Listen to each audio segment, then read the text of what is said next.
जिस बहू को सास ने ठुकराया, उसी बहू ने बेटे से भी बढ़कर अपना फर्ज निभाया। छोटे एवं साधारण परिवार की बेटी जब दुल्हन बनकर ससुराल आई, तभी से उसकी सास बार बार यही कहती, हमारा खानदान बहुत बड़ा है, बहुत मानते हैं सब हमें। तुम्हारे मायके में तो सिर्फ 5 ही लोग हैं, तुम्हें क्या पता रिश्तेदारी कैसे निभाई जाती है। मुसीबत में परिवार ही काम आता है। समाज में हमारे शुभ चिंतकों की कोई कमी नहीं है।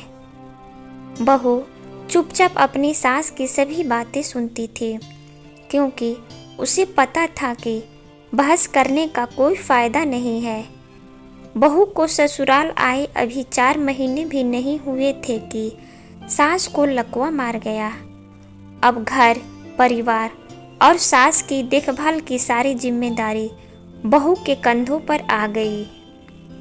अकेले सब कुछ संभालना उसके लिए बहुत मुश्किल हो रहा था, लेकिन फिर भी वह अपनी तरफ से पूरी कोशिश कर रही थी कि सास की सेवा में कोई कमी ना हो पाए।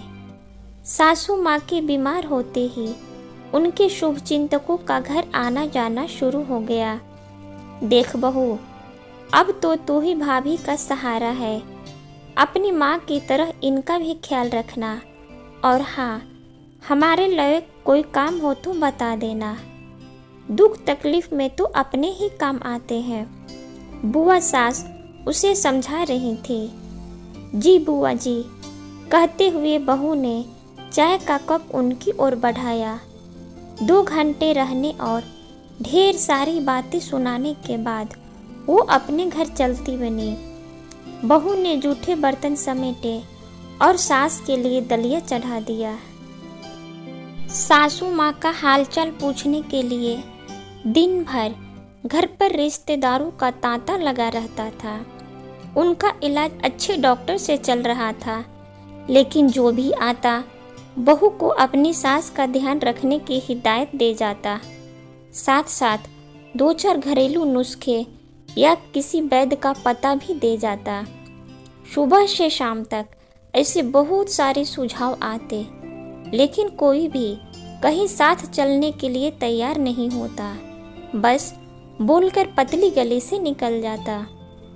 घर के कामों और सास को तो बहू संभाल ही रही थी, लेकिन औपचारिक मेहमानों को संभालना उसके लिए बहुत मुश्किल हो रहा था।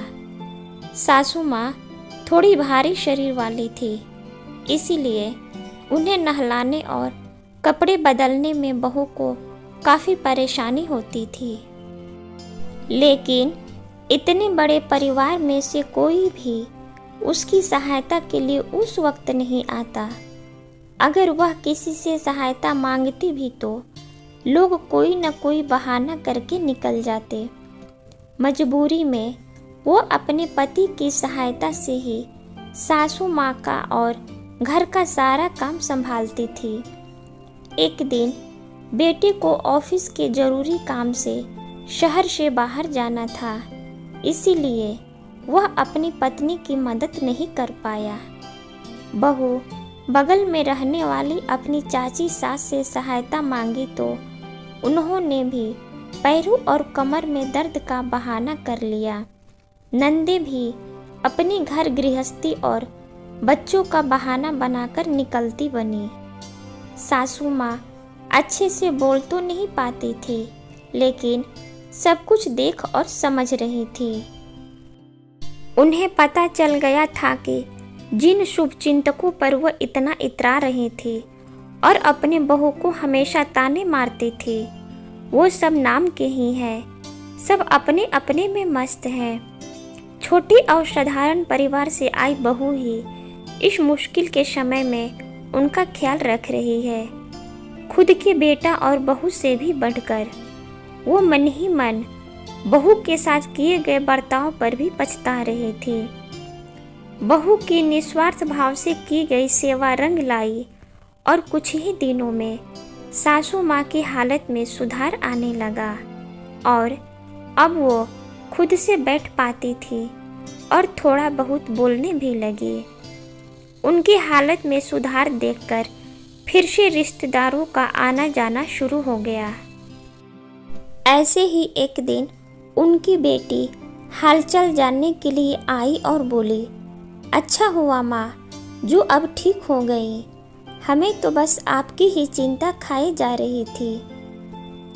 हाँ बेटा, लेकिन सिर्फ चिंता करने से कोई ठीक नहीं होता। यह तो मेरी बहू की सेवा का परिणाम है जो मैं ठीक हो रही हूँ, और एक तरह से अच्छा ही हुआ जो मैं बीमार पड़ी। कम से कम पता तो चल गया कि कौन मेरा अपना है और कौन पराया। मैं तो रिश्तों के मोह में इतनी अंधी हो गई थी कि हर वक्त मुझे अपनी बहू में ही कमियां नज़र आती थी, लेकिन अब मुझे समझ में आ गया कि बहुएं पराई नहीं, बेटों से भी बढ़कर होती है। कहते हुए उनकी आंखें भर आई। इस कहानी के बारे में आपकी क्या राय है, हमें कमेंट में ज़रूर बताएं, और अगर चैनल पर नए हो तो चैनल को सब्सक्राइब करें। कहानी सुनने के लिए आपका बहुत बहुत धन्यवाद।